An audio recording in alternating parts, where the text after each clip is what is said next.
Hangin at the Reef is brought to you by Hawaii Pacific University's Holomua Commitment, making private university education affordable and accessible for Hawaii students. Learn more about the Holomua Commitment at hpu.edu/holomua.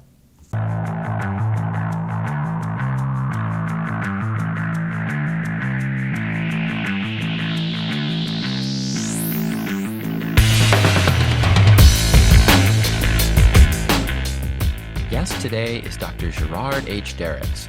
He serves as the director of the Center for Entrepreneurship and Economic Education at Hawaii Pacific University. In this role, he leads initiatives aimed at enhancing economic education and fostering entrepreneurial values throughout the state of Hawaii. One of his key projects is the Teach the Teacher program, which explains to teachers the causes of important economic phenomena such as inflation, Hawaii's high housing costs, and the effects of Hawaiian economic policies, both contemporary and historical.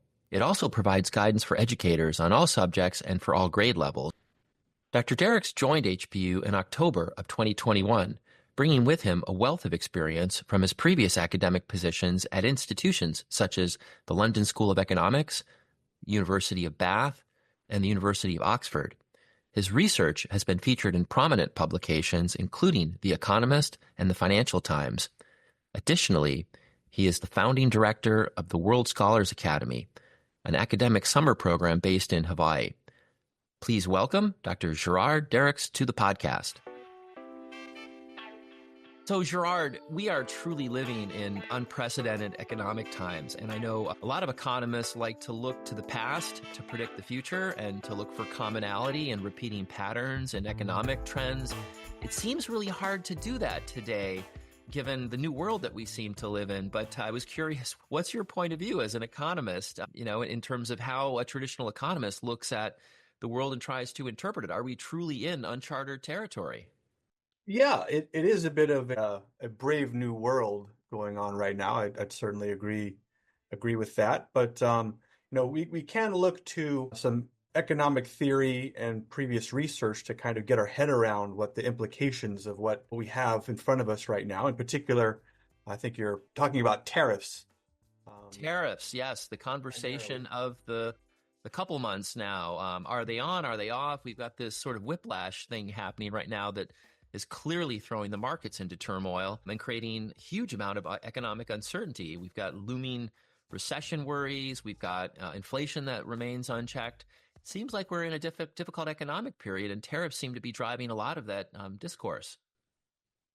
Well, that's right. Just so for a bit of background about tariffs to give everyone some information on it. So economists generally understand that tariffs are bad for both the country that imposes them and the foreign country as well. So they're kind of shooting yourself in the foot, as it were. But there's actually a lot of nuance around that. So that's kind of the standard economic model you'd learn in undergraduate or even graduate school. But if you look at the empirical research, there's some interesting nuance. So yes, while if you just do a kind of naive analysis looking at the relationship between tariffs and growth, you'll find a negative relationship. So high tariffs, low growth, but that's not universal. So there's some important heterogeneity in that. In particular, tariffs actually seem to be quite important for a country who's not industrialized to industrialize, actually. And so it's very difficult for countries to kind of break out of that less developed category into the higher income levels unless they have some type of protective tariffs for nascent industries. And so this isn't just the case with modern countries. I mean, even the U.S. had high tariffs to protect itself actually from the U.K.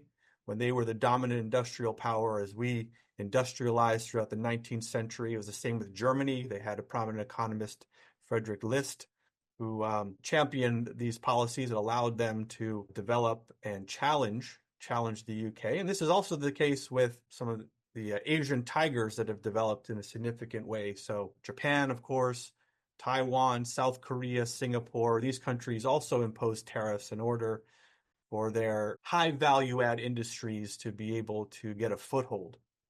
Now, the reason why this kind of differs from our modern economic models is because the model just says, okay, both countries benefit from having free trade, low tariffs. That's the ideal scenario. But in the real world, there are certain high value add industries, and there's only a limited number of them, right? It's not like, oh, if we're not making cars, we'll just make the other thing. Well, there might not be another thing, right? Foreign countries might be making everything else already. And so it's not like there's another thing you can necessarily add on top of that or come up with that's going to be competitive. And even if you did, maybe the foreign country would be better at, figure it out and be better at it quicker than you would. So there's a kind of ramping up process that you need for industrialization. And while it's true that both countries benefit from trade, there's something called the terms of trade that matter. So yes, if you're selling bananas for televisions, for instance, well, yeah, you're benefiting, and so is the country you're selling it to. But empirically, over time, the prices of low value add goods, commodities, raw materials tend to decline relative to these high value add products like cell phones, software, aircraft, that type of thing. And so you'll actually, even though you may be more productive producing agricultural products, say, than ever before, you're just going to tread water from a comparative standpoint of your level of income. So, this was kind of exemplified in the Julian Simon Paul Ehrlich wager from 1980 to 1990, where Ehrlich was kind of a doomsayer,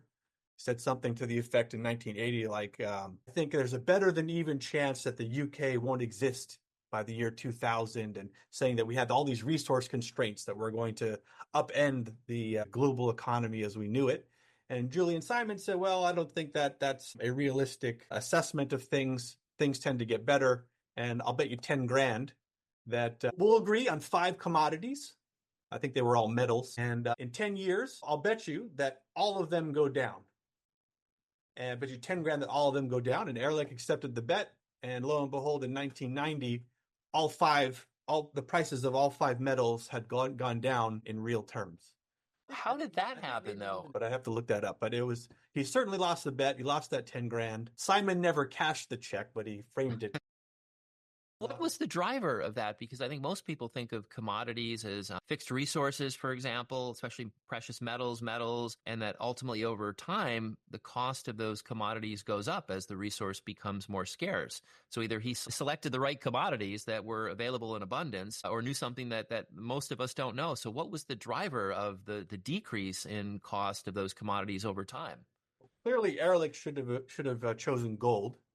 Yes, one of his metals. But what's driving that? I think a couple of things. The reason why it seems like a kind of counterintuitive result. We're bombarded in the media with negative news, and so the kind of long arc of history in terms of economic trajectories is often lost.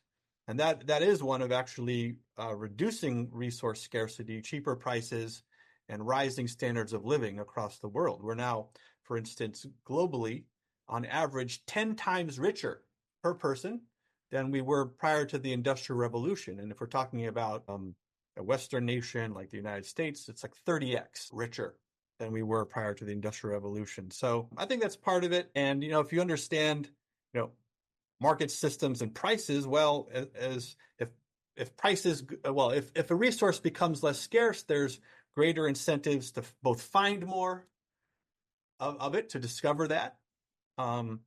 Also, it opens up and makes it economically viable to start extracting that resource from places that it wasn't before. And over time, costs of that extraction can go down once you start doing it. That could be another reason. And then also, as things, if they become more scarce, there's greater incentive to conserve them in various ways, like recycling and things like that. So the price system has embedded with it processes that tend to make things less scarce, even though from a practical standpoint, they're maybe less available than they were in the past. Well, one of the things I love about economics is, people think of economics in terms of financial terms, financial theory, but economics applies to everything in life in some way, shape, or form. And what you just called out is really interesting, that we live in a world today where, as you've said, the standard of living is higher for most of the people in the world than it's ever been. Yet people feel less wealthy, they feel less well off, they feel less connected. I imagine that social media has exacerbated much of that feeling. But when I look at the world that we live in and see this phenomenon of everybody feeling like they can't keep up and they're falling behind and that the standard of living is not as good, I think it has to be attributed to the celebrity economy that we live in, where people see wealth and privilege in such overt and open terms today and expect that everybody lives at that level. So what we're seeing is, in a way, an economic theory that shows a subset or a small group of people that are highly visible, and then the rest of the world sees that and thinks everybody lives like that, or I should be living like that. And it creates a distorted view of people's wealth and their stature in society.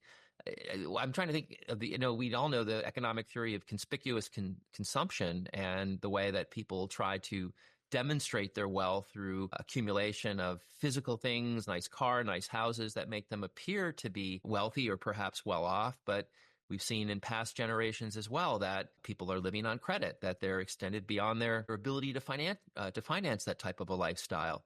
So when you put all of these dynamics at play, but kind of cut through to the realization that people are wealthier, they're living healthier, there's less crime, there's a higher standard of living. But what is it that makes people really feel the opposite? Well, I think others have spoken on this before. One thing could be that we kind of have an innate driver in us to not feel satisfied. And that can be good in a world of uncertainty and scarcity, right? Because you never know. Even though things are good, you never know. So it's better to have the viewpoint that I got to do more. I'm not good enough. And so it could be some wiring in our lizard brain that we need to keep moving, and then things are about to fall off a cliff. Yep. I think many people feel like that. But let's come back to the topic of the day here, tariffs. Yeah. So tariffs are, first of all, explain to our listeners the difference between tariffs and taxes. I think there's a misunderstanding in this country, given the conversation of what a tariff is and who pays it. But I'd be interested to hear your point of view. But then also, what are the most common reasons that governments may want to implement tariffs? And is there legitimacy in the desire to implement them at this point in time, given the economic state that we're living in? So effectively, tariffs are like a sales tax on the sale of foreign goods, basically. So, we have a sales tax in many states. We have one, of course, here in Hawaii, our general excise tax. So tariffs are just an additional tax basically on these goods. And why do countries want to impose them? Well, they're a source of revenue. Prior to the income tax, tariffs were the primary revenue source for the United States, and actually all countries, actually, not just the United States.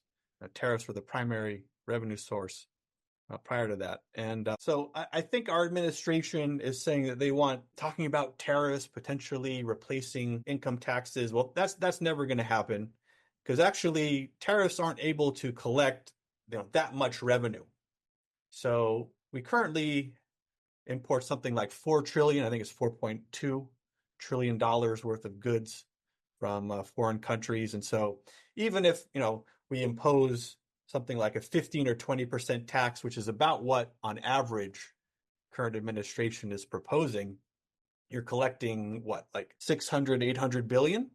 Meanwhile, we're spending something like 7 trillion a year. So we're talking about 10% of our spending coming from this new tax potentially. And so that's not sufficient. And it never will be sufficient. Like, one way I like to think of this is 1870, there was the Franco-Prussian War. So Prussia is, of course, the predecessor of modern day Germany.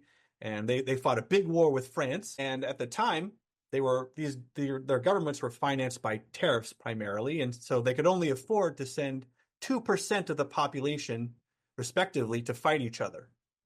Whereas in World War I, when governments had figured out this thing called income tax, they could each send 20% of their entire populations to fight each other. And so really the Great War and the Great Wars were enabled by the income tax. Before then, there wasn't enough collection of taxation basically to support the level of conflict that we saw in the 20th.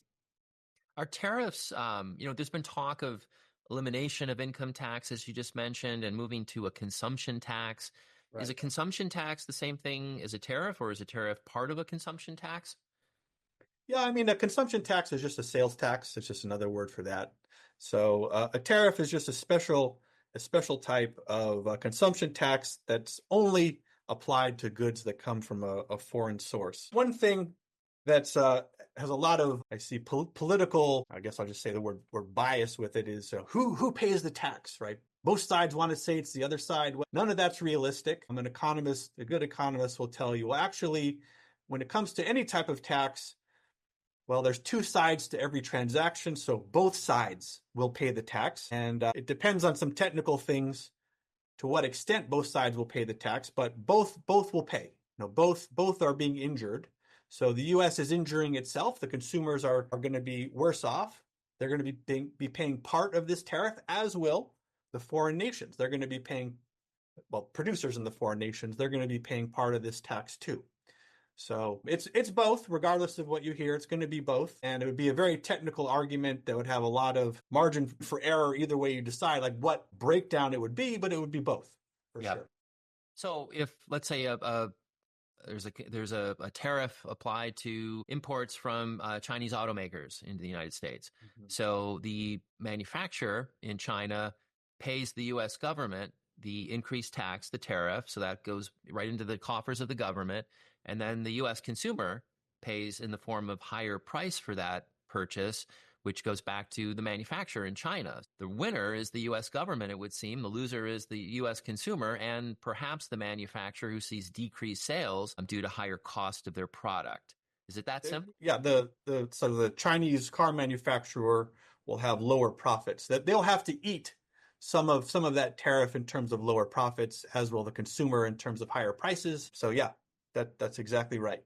So in this case, what we're seeing, using China as the example, is as reciprocal tariffs are being put in place, is more stimulus for purchasing domestically manufactured products, both in the U.S. and in China.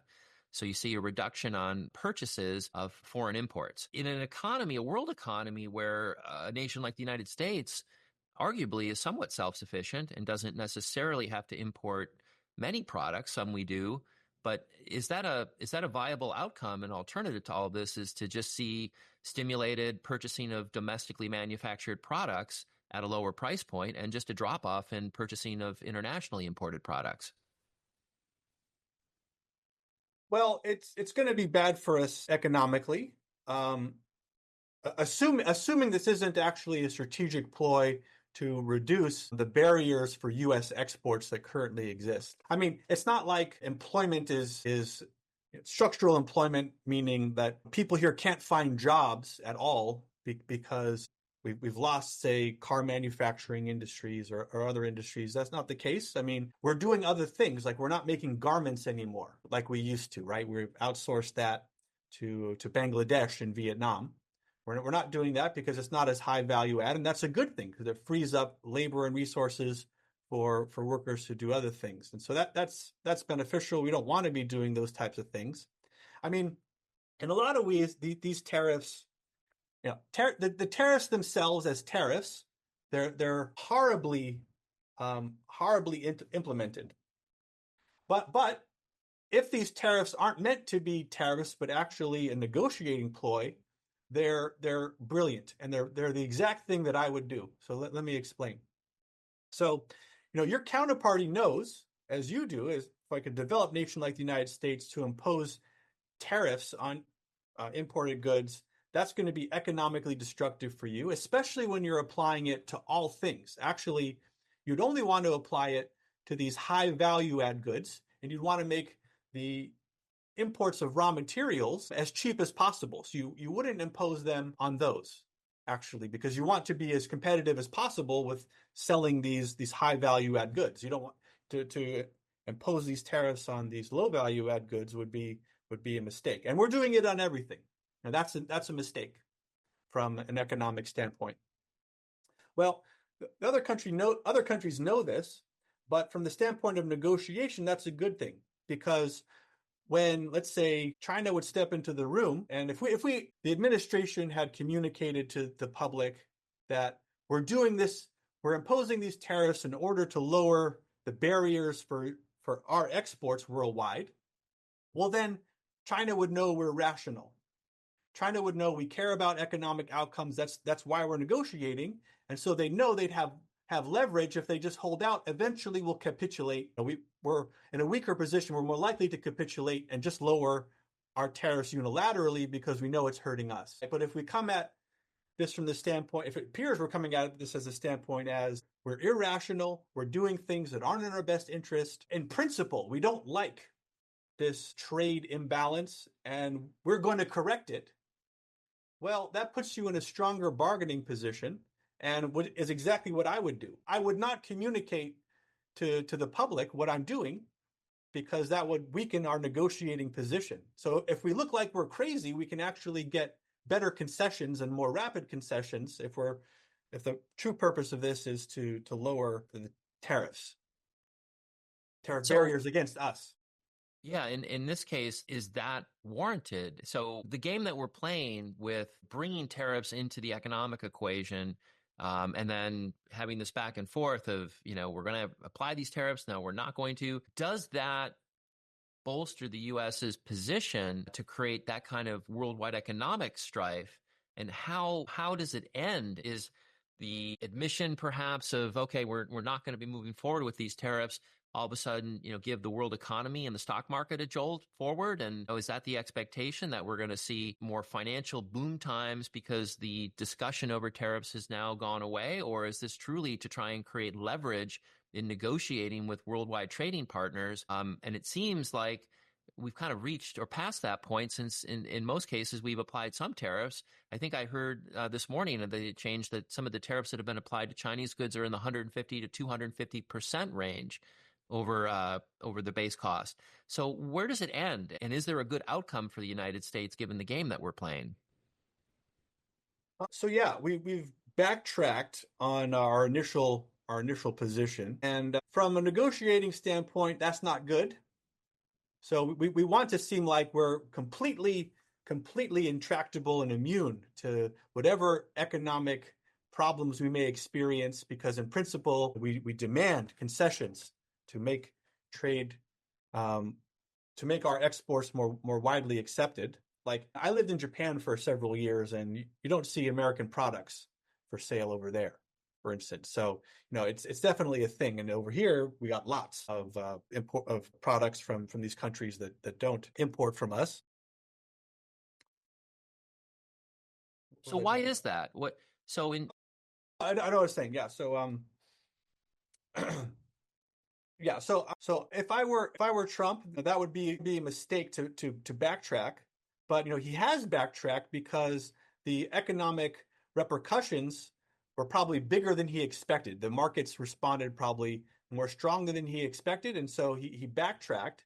And so I can't presume to be inside the mind of the president, and maybe he's not thinking quite as strategically as I am here. But that is at least a good sign that he is motivated by economics and not really this idea of, this nebulous idea of fairness. And so that's at least some positive indication that he's actually angling towards reducing tariffs broadly, but that could be totally wrong, right? We don't know. And that's something we're going to have to just wait and see. And everyone's going to have to wait and see, which is also one of the reasons why this is, can potentially be so damaging. I mean, this would be a long-term economic policy that we want to lower the barriers that prevent us from exporting. Well, that in the long run, that's a good thing for the United States. But in the short run, there's going to be to deal with. And this uncertainty kind of amplifies that pain because people don't know what to do. Like a lot of businesses right now are like, you've basically just destroyed us. What can we do now? We don't know where to find another supplier. The ones that we have make us totally uncompetitive. Our buyers don't want to buy from us. We have all these expenses. We don't know what's happening. No one's willing to lend us money. That's going to be problematic in the short run for sure. So I'd see continuing economic problems, and that's not sure when that's going to end. Depends on how quickly this can be resolved. And even if we were imposed with these big tariffs, and they are big. So the last time we had tariffs of this magnitude was just prior to World War II. Basically, it's been a long time. It's kind of reorganizing the global order, but having this having like a definite, these are the tariffs, that's what they're going to be, is much better situation, and for that certainty is much better situation than to be, well, we might have them, we might not. That's actually much more damaging because it means that everyone's just paralyzed. Yeah.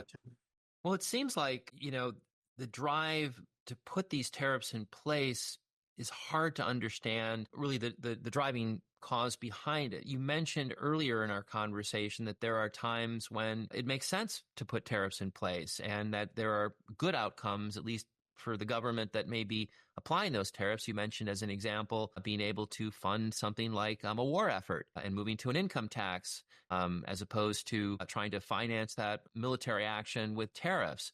So when you think about the situation that we're in today, is there an economic justification for even having the discussion about putting tariffs in place? Because I think what a lot of our listeners are probably thinking, and what's going through my head is this an economic theory that's right for the times, or is this the brainchild of one person only, who's fixated on putting tariffs in place because they believe that it'll level out the world trade market and make U.S. goods more competitive long term, because we're stifling access to U.S. consumers with foreign imports, and that eventually that will drive costs down. It just doesn't seem like there's an economic justification for even moving forward with the discussion about tariffs at this point in time. Or am I missing something? Well, to your point, national defense concerns always supersede economic ones. And the reason why is because your framework of government is what allows an economic system to work and to thrive. So if you don't have national defense, you really have nothing. And so the tariff argument is always a valuable one. And to what extent that's valid can be debated for various industries. So tariffs will be necessary, or some type of subsidy, by contrast, like another way to deal with it, to protect industries that are important for national defense. But as I mentioned, from an economic standpoint, this can be considered an error for the United States. It's something that's going to be damaging to our output. And if you look at this as a kind of tax, which you can think of, it's a type of consumption tax. It's expected to collect about 2% of GDP, and so it's actually about double the size of the largest tax increase in U.S. history, if you put it on those types of terms. So it's a large increase in taxation, and it's going to have, if it remains, it's going to have negative economic consequences almost certainly. One kind of countervailing argument here that you could also make too is that while a lot of U.S. manufacturing has moved offshore, that can be problematic in terms of innovation.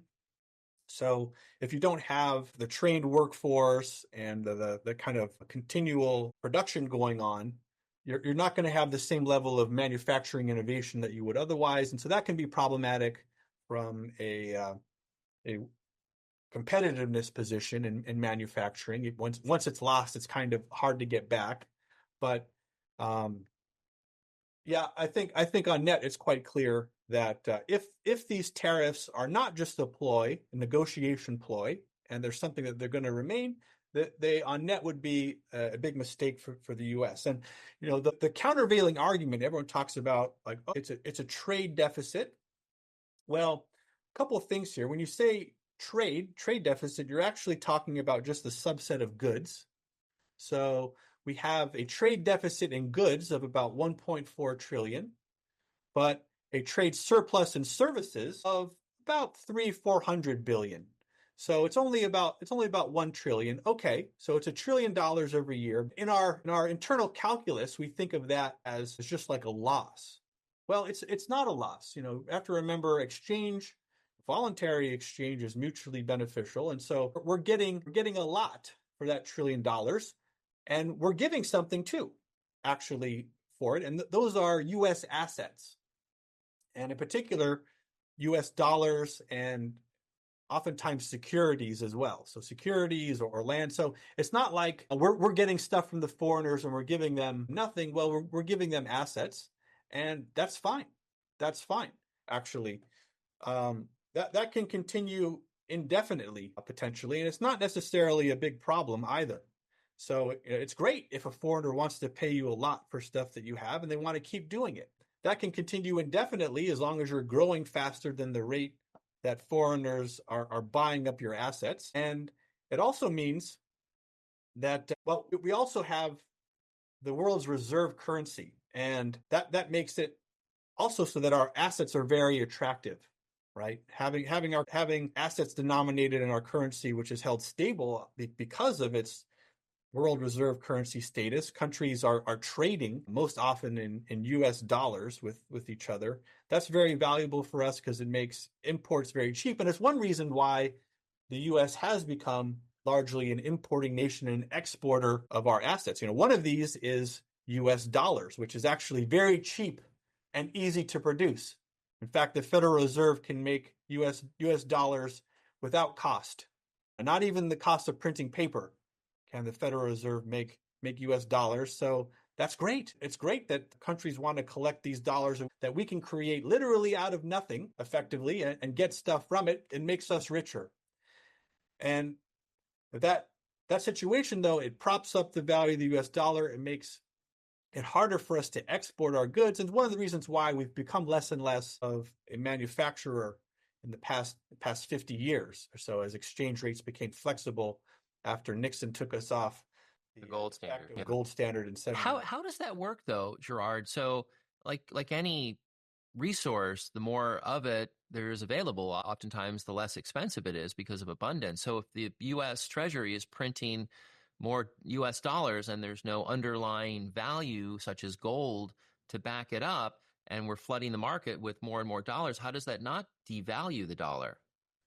It doesn't devalue the dollar for a couple of reasons. One is output is simultaneously increasing.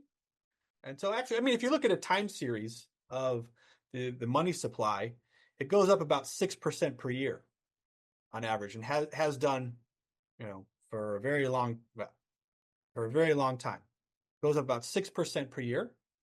And at the same time, we get about 3% in economic growth every year. And so this countervailing increase in demand for money from that keeps prices down. It's also the case that as you get richer, which we are, people want to hold larger cash balances. So people aren't, technical term, the velocity of money is declining. Actually, there's a 2% increase in the size of cash balances that people keep from year to year. And so that's also a source of kind of dampening the effect of the increase in the money supply on inflation. So yes, we do have some inflation, but it's not as great as it would be if the goods that we had weren't increasing, and also people didn't want to hold more of that money in their balances. Well, let's talk about inflation for a moment. So the election in November of 24, one of the driving issues in terms of the outcome of the election was the promise to bring down inflation, which has been running unchecked for the last couple of years.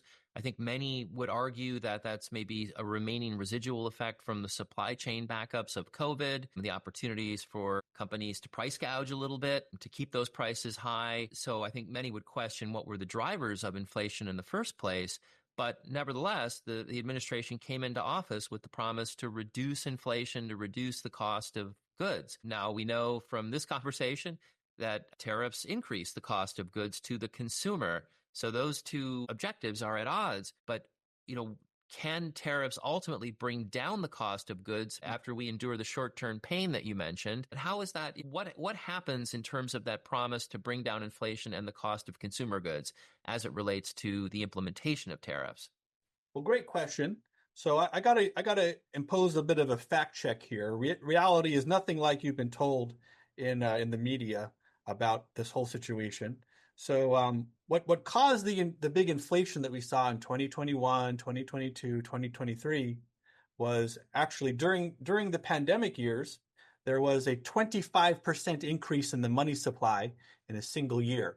And This had a variety of sources, but a big one was actually the stimulus checks that both Trump and Biden issued to the public. And you can see right afterwards, retail spending jumped commensurately with this gigantic increase in the money supply. And that was really the primary driver of inflation. You're not wrong in saying that supply chain issues matter. They do, because inflation is always caused by more money chasing fewer goods. One or both of those will cause it. And during the pandemic, we had a kind of perfect storm of both happening at the same time. But the main thing, as it usually is, was the increase in the money supply that was effectuated by both Trump and Biden. So the political parties love to say it was their opponent, but in this case, it was both of them. Both of actually the people who are running for office were responsible for the inflation. And it's just the case that inflation tends to have a lag with respect to the increase in the money supply between about 12 and 24 months. And so it's hard for people, especially given our short attention spans in this social media age, to recognize where it's come from. I mean, most people don't even know what's happening with the money supply. And even if they did, it would be hard without this understanding of this lag associated with it, that's what was going on. So Trump is equally responsible, if not more so, for Biden, in my opinion, for the inflation that we experienced in the Biden administration. But because our attention spans are so short and knowledge of economics quite limited, people didn't recognize this. Or at least, the Trump side was able to tell people that it was Biden's fault and it was believable. And then, actually, we talk about inflation being elevated now. It's not. It's not. It hasn't been elevated for a couple of years. It's really quite a normal level of inflation we've been experiencing since about 2023. It's about 3%, 3-4%. I mean, that's pretty close to what it normally is. So actually, we had this big bump in the money supply in 2020, 2021. And then, within about 24 months, all of that had mostly washed through the system. We have these new higher prices. They're here to stay. And then inflation returned to its kind of normal trajectory as the money supply increases also return to a more normal type of trajectory. So we're still talking about inflation because we're still kind of gun shy from what happened a few years ago, right? Yeah. Even though it's not really happening right now. But if I hear you right, what you're saying is that in normal times, inflation on an annual basis might be in the 2 to 4% range and viewed as normal price increases, cost of living going up.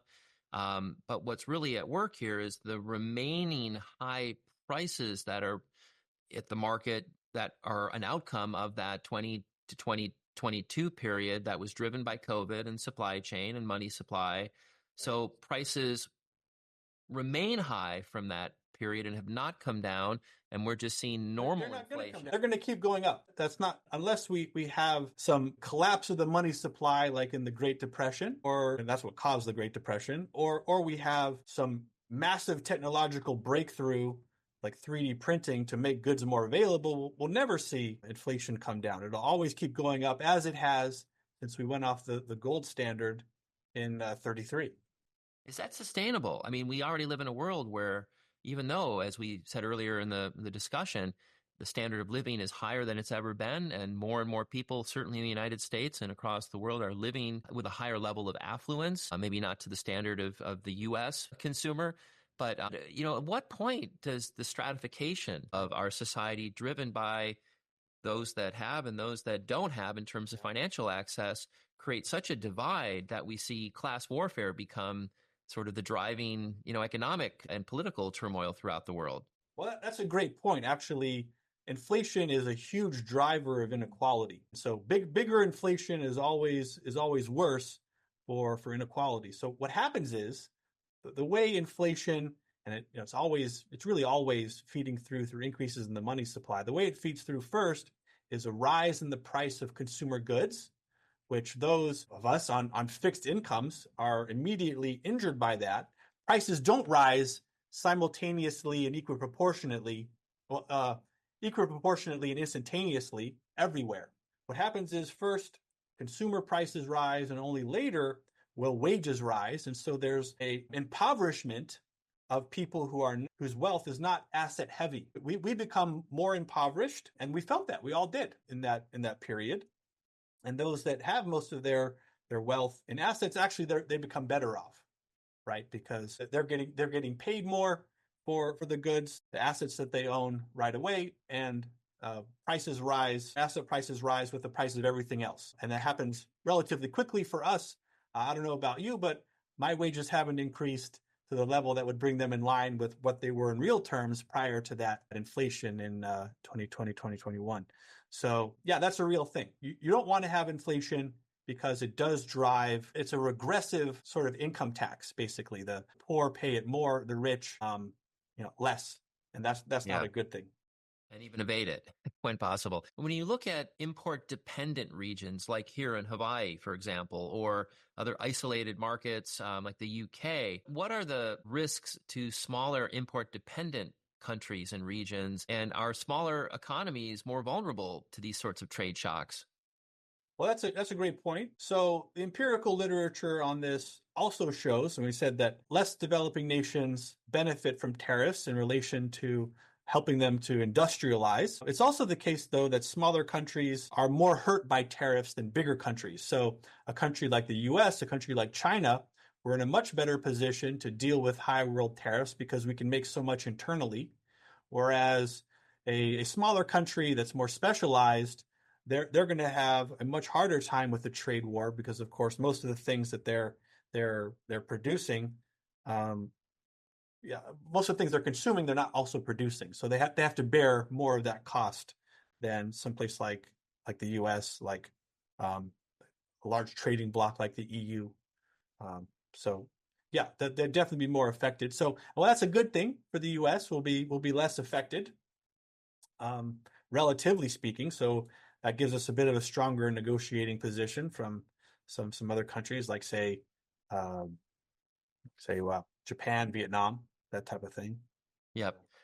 Well, I hadn't heard much about tariffs the last number of years. It seems like, it was an idea that was brought forth in the last election cycle. But if we look at what's happening across the world, particularly here in the United States, we're taking more of an isolationist, protectionist sort of view of the world, protecting our own economy before we share our wealth with the rest of the world, for example, and pulling back on U.S. aid and other things that have been happening in terms of the U.S. reducing its expenditures. But do you anticipate that we're moving into a world that we're going to see more tariffs applied by the United States and other countries because of this move among many countries to protect their own interests as opposed to a drive to become a better global partner, for example? So the question is, are we going to have higher tariffs, kind of like we had 100 years ago? In general, are we going to see more tariffs? Are they going to be higher? Because it doesn't seem like tariffs have been much part of the discussion the last few years up until the last election cycle. It seems like they kind of were reinvigorated as a trade negotiation tactic, perhaps, or perhaps a way to balance out world trade. But it just seems like this conversation was brought about almost solely and directly as an outcome of the election cycle and the Trump administration's desire to implement these tariffs.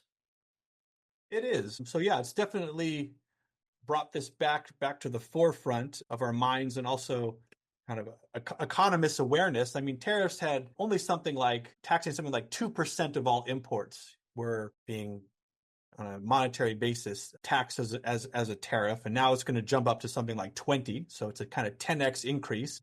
I mean, it really depends going forward what Trump's strategy really is. Is this something that he's using to lower the barriers that the U.S. has to export across the world? If so, it could mean that we actually have lower tariffs than we did prior. And that would be the ideal scenario. That would be, from an economic standpoint, that's what we would want. But that may not be what he's going at. And also, we do have a military threat of China. Xi Jinping has really quite backtracked in terms of the democratization and economic freedoms that China was extending to the country in the past 10, 15 years. That's been reversed. And so we're kind of maybe becoming more aware of this danger to our way of life that China may pose in the future. And so it's a kind of rejigging that relationship to something that we're not just propping them up to prop ourselves up, but maybe it makes sense in this case to cut off our nose to spite our face. I don't know if that's ever a good thing, but are there alternatives to tariffs in terms of trade negotiations or affecting the desired outcome? What other economic strategies or principles could supplant the desire to implement higher tariffs, for example? Well, it depends on the goal of what the tariffs are, right? So if we're talking about revenue collection, well, there's other things you can do for increased revenue collection. Let's say the goal is to balance out world trade, and the U.S. is a net importer and a desire to export more of our manufactured goods. So if the desire is to create more of a trade balance with particular countries where we have a trade deficit, are tariffs the way to do it, or are there alternatives to tariffs to make that happen? Well, tariffs don't work very well, as it turns out, empirically, to correcting trade balances. They almost have no effect from what I saw in the research on this, which is kind of surprising, but that's the way it is. They don't really do very much. And I don't think we should be so concerned about trade balance, and in particular, like the ways in which the Trump administration has gone about it to say that we need to be balanced with every country in our trade. Well, that's absurd. I mean, imagine if, Jeff, I imagine you shop at Costco, I'm just guessing. Occasionally, yes. Imagine if you had a policy that I have to have a neutral trade balance with Costco. So I have to be employed by Costco in order to shop with them. Well, that's just ridiculous, right? Because you're getting paid from somewhere else, and it's fine to buy from somewhere else, right?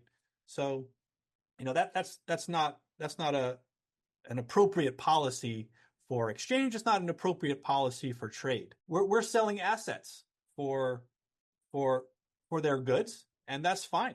That's a fine thing. And actually, you might worry that could threaten our national sovereignty. Well, maybe, but also maybe not. As long as Americans maintain control over the judiciary, if say some Chinese-owned company started to do something we thought was a bit nefarious, well, we can just nationalize it and take it, just like Venezuela did to the oil companies in the 70s.